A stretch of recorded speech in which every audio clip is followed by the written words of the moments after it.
Yeah. Again, very proud of our team. Again, after coming off a very big win for us as far as an important game against Alabama, being able to go on the road, which I did not know, which is a place that had haunted A&M for a while on some tough road games up there. I guess Colorado did too and almost got us again. I didn't know that history either. But for our kids to go up there and play a very good game against a good team who played well, come out the blocks very well, played well on both sides of the ball, creating turnovers, converting touchdown, getting control of the football game, then establishing it the rest of the day.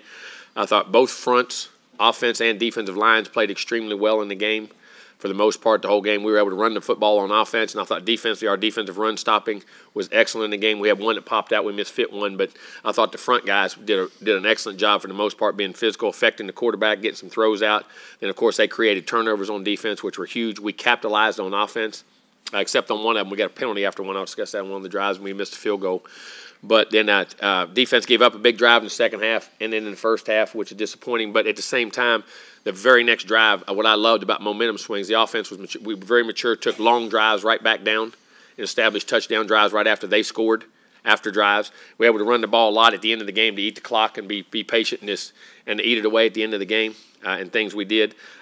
Still a lot of room for improvement. I mean, kicking game was our kickoff coverage was excellent. I mean, all the ones that they returned, we all tackled inside the 15-yard line. Usually we get it kicked out, which is they had a strong wind at times in that game, which affected the field goal with the first field goal big time. But we were able to tackle. They got returns out. We haven't had many balls returned with Caden kicking. And we tackled those guys inside the 15, which was great to see, establishing field position. Punt returns didn't get many because of the way they were punting it. Disappointing thing, we missed a field goal. One was just, I think the wind caught the first one. Right, it was right at his, that limit right there. And then the second one, the snap was a little low and threw the timing off, which they were all straight, which we got to get that cleaned up. That hadn't happened. Caden's had an outstanding year. Seth's had an outstanding year, and our snappers and everybody has too. But I thought we got special teams there. Defensively, again, I thought did a nice job. Played some young guys offensively. Got the run game going. Still left some points out there. Had some plays we could have made. That Zach had a couple throws, but also we had a couple drops. We had 3 or 4 drops in the series there at times that we know was uncharacteristic. That we could have even scored more points. But we're getting better, establishing run balance. Things we have to do, understanding the momentum of the games, the swings, and we're doing so. Need to do that again. And then coming right back against South Carolina, who had a great win for them to be able to come back at the end of the game. Going to have a very tough opponent coming in. The defensive numbers are outstanding. Their front guys, you look at their guys, I remember you go back to Birch and Pickens and I don't know how it's Kingsley is the guy. I don't know how to say the guy. And Agbari or whatever, the defensive end, he's a really good player, affects things. Sterling, I mean, the guys inside, backers are very solid. Corners, good, can run. Safeties can really hit and tackle. Doing a really nice job with their scheme on defense. Offensively, returning leading rusher in the league. He's been banged up a little bit this year, but they can do it. They got a little scat back 21 who's a really good player. Receiver Van is excellent, can catch it. Again, the quarterback came in the game, and it really let him down, hit 75 yards of passes in that last drive because Doty, I guess, has foot injured. And they brought the other guy back in, and he did really well, played really well in the game. And so they've come off a big win. They're 4-3, doing a nice job. It's another important game. We have to get out of the blocks. Great to be playing here. Hopefully get a great crowd with the 12th man and get the environment and atmosphere going again. A great SEC game and be able to go play and have a great week of practice. It's going to be very important to prepare. Well, it's been, like I say, it's just going into 8 weeks without an off week, which is our guys are grinding, and I love the mentality we have. We've been practicing harder, speed. You look at our GPS numbers, our speeds, our endurance, all that's really growing and how we're doing things, and our guys are having a good mindset. So excited about that part of it. So we got to play a great game against South Carolina. So questions? Let's start with Brent, and then Zach and Travis. What does it say about Excuse me. What does it say about Anias that he studies so many different positions and is able to do so much for you on the field? Well, I mean, again, the intelligence of people and the learning of people is so good that, in his case, that allows you to do those things. And I think there's a lot of our players that are even on defense. Antonio Johnson plays safety, play nickel. Our corners do that. DeMarv, inside, outside. Our backers play nickel. They play dime.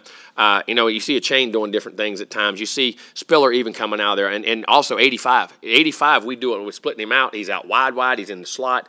He's in the backfield, motions. Those guys, and that's the name of the game now. I mean, you got to be able to mismatch guys and move guys. And your great players not only are instinctive to play, but they have great knowledge and are very intelligent to be able to play this game today, to be able to be utilized to the max of their abilities. And Anias and those guys really study the game. So you must be doing something right if your name is linked to. You wait to the second question, huh? That's right. It's usually third. I know, It's usually, the third thing people ask you when they come up with something. It's usually the third thing they say is what they really want to ask you, not the second. See, you're slipping again now. Yeah. See, it's usually. Am I not right on that? I counted your when opening people bring up statement as the two first to get one. you nonchalant on two of them and then hit you on the third one. There you go. On the third one. We usually don't get a third one. So No, okay. I better hit you Well, with the y'all second. been some of y'all been doing that. So I guess I'll cut to the chase. Do you have any interest in the LSU No, listen. job? I am. I'm gonna say this right now, and I don't want. It's in October right now. I love being here. This is the job I wanted. I'm being here. I got a great contract. I have an unbelievable chancellor. Have an unbelievable president. Unbelievable AD. That we're building something. We're recruiting great players. I really believe we're on the process of building something great. I plan on being here and fulfilling this contract and doing everything. My family has roots here. I got ranches here. I hunt here. I love everything about this place. And you don't and listen. And I say that because listen, there's nothing going on there. There's nothing happening there. And I don't be disrespectful to anybody else. I coached there. It was a great place. We won national championships. It is one of the best, best places. It's a wonderful place. I love being an A&M, and I plan on being an A&M here and fulfilling my whole contract. I love everything about this place. And let me tell you something else. And the way this place has embraced me and my family, and including our foundation, the things that are going on with our foundation, the way the people have embraced it, the way people have done everything here in College Station. I love everything about the people here, the administration here, and everybody in charge here, and the people who run this organization. And I love it here. Down front No, left. that's about it. I don't know how else I can say it. Huh? I mean, that's about how else I can say it. Well, Coach, since you did bring it up, everything that's gone with the Kids First Fund, I know that's something that has been. Let me tell you, it's amazing, and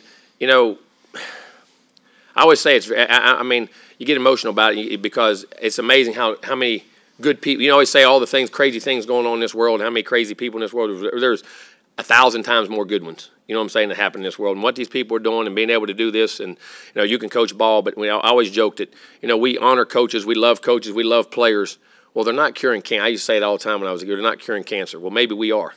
Maybe we can take this and what we can run with it and the effects it's going to have on children and families and things for a long period of time. And for these people to do what they're doing with Kids First is utterly amazing. And you have no idea. I can't say I appreciate it, I love it, how much I respect it more. There's no words that I can say, but I really do. And it's been amazing, the outgiving and pouring of the gifts and things that are going to our foundation.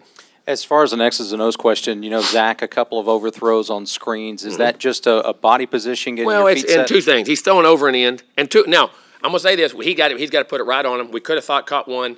We got to get the flow and get the angle right, which we hit all week. I joked it. It was funny. I joked in practice. I said, guys, do we have any other plays? We're throwing these so daggone much. I said, we need to practice something else. Well, I guess we need to practice, and we never missed a one of them. But at the time, he's throwing over, just getting bad angles, and throwing over their ends. And that's part of it. You got to get your hands up, raise them up just some more, and hit it. And everything else, he had a good day. That's what I was looking at as far as he missed those. Had a deep throw to a chain that if he just lays it out on the corner, I think we get it. But we had a couple key drops in that thing too. But I thought he still managed the game. There's run checks, everything he did. He made some really nice third down throws, made 2 nice touchdown throws in the game, and he's getting better and better. And we still got work to do. But at the same time, we got to play a little better around him too in some of our routes. We had some critical drops on third downs on the sideline.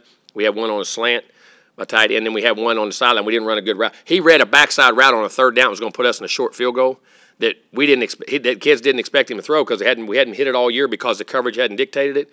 They got it one time, and they overloaded the coverage, and he went right back to it, man. I mean, it shows me his mind and what he's doing in decision. And they didn't expect the ball, as crazy as that sounds. I don't say didn't expect it, but it was new and caught him, and we didn't execute it. But he is developing. He's getting better and better, and there's still things we got to clean up, without a doubt. Down front, Travis, and then Sam on the left. Did you have a bet on which one of us would ask the LSU question? No, I didn't think about it, to be honest with you. I just said, I was just joking when you said it. I wasn't even, it kind of caught me off guard at the time. Anyway. I've been up there watching film. Yeah, anyway, a little bit out of left field, but how much is a head coach involved with the equipment and what equipment your players get and how in what regard? What we order, what we see? Yeah. I mean, our equipment guys bring it to me. I say, I want the best of the best of things we have. I want the top of the line, and I want the safest things we have, and I want, I'm aware of everything we get for the most part. Yeah, just how involved are you, and how important is it for you what brand your team uses and things like that? Well, I mean, we're Adidas school, so we're going to love that and do that. But at the same time, we want the best for our players and the safest for our players. And like I say, from that regard, it's very important to me. Because, again, listen, here's I always say this. everything that touches a player, everything that affects a player, whether it's school, help, anything, it has to be of excellence. Has to be first class. It is a championship mentality, a championship. Everything about it says it's the best of the best because you want them to be the best of the best, so you treat them the best of the best. You get them the best of the best, but they have to act with the best of the best and do the things on their part too. So we want everything and everybody who interacts with our players to have to be championship caliber. Sam and then Olin. Jimbo, since the A&M game, I know you'd mentioned you want your team to move forward. I mean, the Alabama game, I'm sorry. Move forward and approach things mentally the way they need to. What have you seen from them in the last week plus and how their mental approach has been every day in practice? I think our details have been better. I think our urgency, not that they weren't, but I mean, you can always, and it always can pick up. Good enough is never good enough. You always increase. But I see a larger number, and more importantly, of our young guys, because I say we had some really young guys play early. They didn't know they didn't know.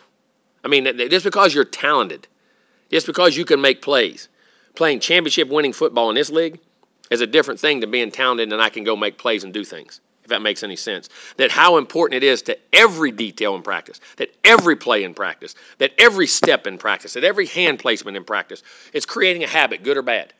And when that pressure comes, your habits are coming straight to the surface. And I think our guys are learning how to practice that, every week, some guys, and I say this from high school guys that haven't been there, they've been so much better than everybody. They've practiced, but they don't have to. It wasn't a thing that they had to just kill themselves in practice. You know what I'm saying? That every day you got to do that, especially when you're a young guy. And I see that from our young players, and our older guys are really pushing those young guys, and the young guys are absorbing it, and I think our practices are getting better. I think we're getting better. Right side, Olin. Yeah, a couple things, if you don't mind. No, you can do three. Three? All right. Well, I'll let you do it, Owen. All right. Well, then I'll just start with more LSU. So you'll. I ain't commenting on that. I'm done with that stuff. I'm serious. I just made as good a statement. I don't know what else I can say humanly possible. Okay, so I don't know. I mean, what else can I say? You wouldn't take a call from Scott if he called you then. Wouldn't take it. Scott has called me ever since he left as a friend. I mean, he'll text me after a game if we won last year, we won the bowl game. I mean, I am at A&M. Okay. Now that's the end of it. All right. That counts as three for you. Next. you used that up. I was trying to be nice to you, see? See, and you abuse it. I have. That is pretty typical of me, but I just did want to ask you about your offensive line. Have y'all got that now figured out where you have a starting lineup and you feel good about where you are? Well, I think we do. But I also think just like at receiver or running back or at tight end or at DB, certain matchups of guys may make us, depending on what we run that week or what we feature that week. And when you have young players like we do up there, sometimes going into a game plan, all right, we have to be able to run this, and that's something he does. Maybe we'll tweak a guy or move a guy, but we plan on hopefully staying with what we have. But we also have proven there's a lot of guys that can really help us win, so we're going to need them all the rest of the year. If that answers your question. It's tough. I mean, I can't say that concretely because, I don't know 100% how they continue to play. And if they're not getting the job done every week, you make an adjustment. Go back behind the lights, Tyler, and then down front, David. That's anywhere, not just there. Coach, you talked after the Alabama win. You talked about Missouri, potentially being a trap game. Do you look at South Carolina the same way? Without a doubt, this team has won. They're 4-3. They're on a winning streak. They come back and won a big game. For them to be able to come back like they did, they're growing the program. They come in here and loose and being ready to play and compete against us. I do. And all games are trap games. You got to understand the importance of your opponent's faces no matter when you play them. And I think that's when you start to become a program that your practices don't reflect who you play. It reflects how you play. And that's the most important thing. Go to the right on the aisle, David, and then to the back, Mike. We had Jalen Preston here earlier, Jimbo, just to talk about how his game has really evolved and the steps he's taken. Hey, there's an epitome of a guy who, didn't play for a while that a lot of guys now leave, do things. The maturity of him to say, okay, I'll help on special teams, and all of a sudden an opening came on offense. He jumped back on it. Has played very well, been a huge part of what we're doing. Feel very comfortable with him in the game. He's going to be that way the rest of the year, the way I plan on it. And to me, it's just a testament to who he is, what he is, and how he approaches things. And it's a very refreshing thing in today's world. Go to the back, Mike. A lot of respect for him. Cole. Coach, you always talk about establishing a standard and keeping that up in practice. So as the season progresses, how do you keep raising the bar on what that standard is? the standard is the standard. You have to match certain things you got to do, and the only thing you can do is go higher. You never go lower. And I think I don't raise it; they do. I think they understand how to raise it, and I think your competitive nature and your team leaders understand that. And if they don't, I'll remind them. Down front, Cole. Jimbo, when you go back looking at Ruben's recruitment process, Who's that? Ruben Fothery. Yes, when you go back looking through his recruiting process, what made him stand out that he could be an immediate contributor? Well, I think two things. First of all, size and strength and length. I mean, he has the measurables. And his body is already, even though it's still a young body, he still had size, mass that, you have to have at this end. His great athleticism and footwork, I mean, he was a heck of a basketball player. He was a district player of the year in basketball and had many Division I basketball offers. So he has feet, athleticism. And then he's a very smart young man. He's intelligent, comes from a great family, good work ethic, allows himself to be coached. And you don't ever know. I mean, to sit there, I didn't know.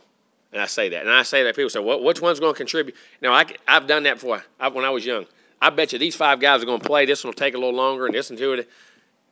The 4 of those 5 didn't see it till they was a redshirt sophomore, and 3 of the guys you said had no chance started and played as freshmen. I mean, you don't ever know till they get here and how they adjust and all those things, but it's not shocking that Ruben's able to do that.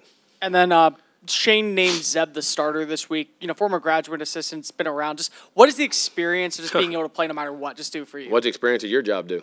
A lot. What's the experience at any job do? I mean, the maturity, the experience of having that and not getting affected by things and understanding how to approach them, understanding how to prepare, and understanding, he came off the bench last week and led them to a victory right down. I mean, when they were struggling on offense as far as they hadn't scored a lot of points.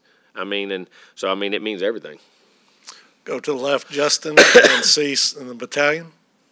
Coach, you mentioned in your opening statement, but going back to the Bama game and then again last week against Missouri, momentum swings. I mean, mention it, 28-14, you're like, that's 2 plays, right? But then your offense goes back down and scores. What have they been doing better of establishing the momentum? Understanding how to compete. And you have to understand how to match. As I say, like he says, how do I go higher?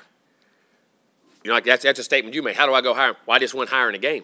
And I understand that. And I understand those momentum things of how I got to play better, how I got to do better, how I got to push myself to be better, and when you have to really focus and lock in. And sometimes, people say, well, how'd you do that? Well, I don't know. I just had to. You know what I'm saying? You realize that the urgency in which you do and playing the next play gets you to where you need to go, and you grasp those things. And it goes back to what he says, experience and knowledge and feeling those trends. See, that's something we don't talk about in sports a lot, and it's huge. Momentum swings. Can you handle them? Early in the year when we got hit in the mouth like that, we couldn't respond as well. We're learning to respond, both sides. You know what I mean? And learning to get in critical stops on defense after you have success on offense. And allow you to stretch a lead or even, eat more clock before all those things. That's all a learned behavior. And you got to feel them in the game. It just takes time to learn them. No matter how much I yell about them or scream about them or and you try to constantly point them out. And I do in practice. All right, we're practicing real well. All of a sudden, guys, we just went 3 or 4 plays here and we didn't do that stop. Do you remember in the game when this happened and we let this team back in the game or we couldn't get back in the game or, we got to do those things? And I try to educate as much as you can through practice in those situations. Go to the left, Cease. Where is the development of your backup tight ends? I saw a right-handed catch, and I guess he drew a penalty in the game Saturday as well. No, he didn't. He didn't.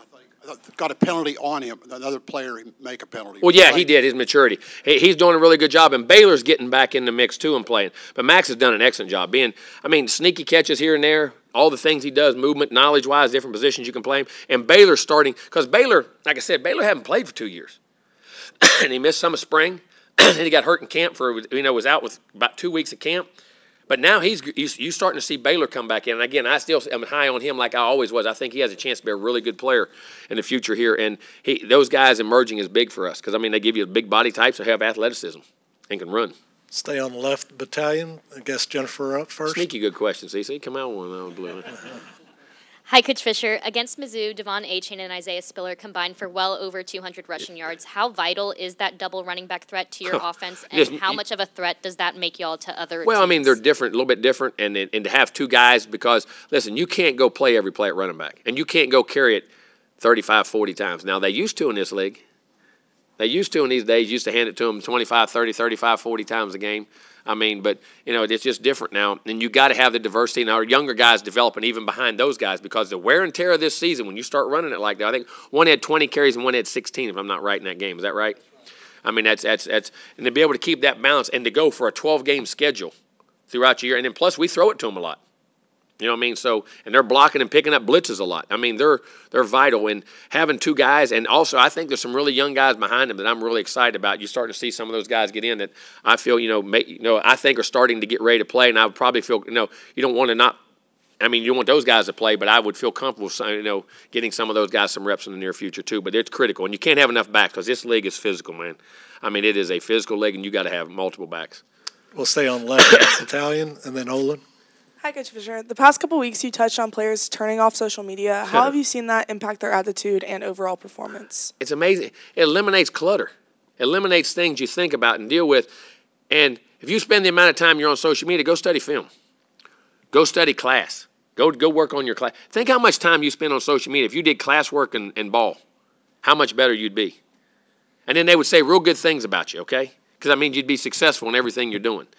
And no, it's just, we're so in tuned into that thing, man. It makes a big difference. And I think it's helped us. I hope now. And as we have success, which the last 2 weeks with success, well, I mean, not to the extent we need to have it. I think we can play a lot better, but hopefully they can still turn it off. Leave it alone. Second row, Olin, and Sam and Travis, you wrap us up. Jimbo, forgive me for not knowing your schedule back when you were at Florida State, but I wonder, did you have a lot of games against Frank Beamer? And if so, I wonder if you see any similarities with what Shane's doing. I believe I did as assistant. We had a game in our place, and I'm trying to think. We played him when I was a head coach my first year in the ACC championship. Had a really good game, and they beat us. And then we beat them up there in a really good game in 2012, come back in 2 minutes and beat them. Yeah, I mean, you do. I mean, very sound coaching on both phases. Very good defensive football teams. They had great defensive football teams, explosive offensive guys, good skill guys, and really good special teams. And they're doing the same things again. And Frank was a special teams guy himself. He kind of coached those positions himself. And very hard, tough, physical football teams. And yeah, I would, I never thought about it like that, but in essence, you saying that would be very similar to his dad. Go to the left, Sam. One of the great ones of all time. And Travis down front. Guy did a heck of a job there, man. Whew. Jimbo, I'm curious just how deep do you feel like you guys are at the skill positions? Do you feel like you have the depth you need at those skill positions? You always need more depth. You always need more players. I mean, we're getting there, and a lot of these young guys are playing. But with the injuries, you saw, all the injuries we had this year. You can't be deep enough. And I say that, and because that's just the way things are.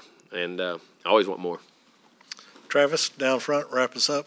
Yeah, Coach, just injury status on Green, Peavy, Chapman, and Hez Jones. Who? Green? Kenny's fine. Okay, Peavy. Should be good. Chapman. I practiced last week some. Hopefully keep practicing. We'll see. And then Hez Jones? Hez is going to have surgery. Okay. All right, Coach. Thanks for your time. Thank you.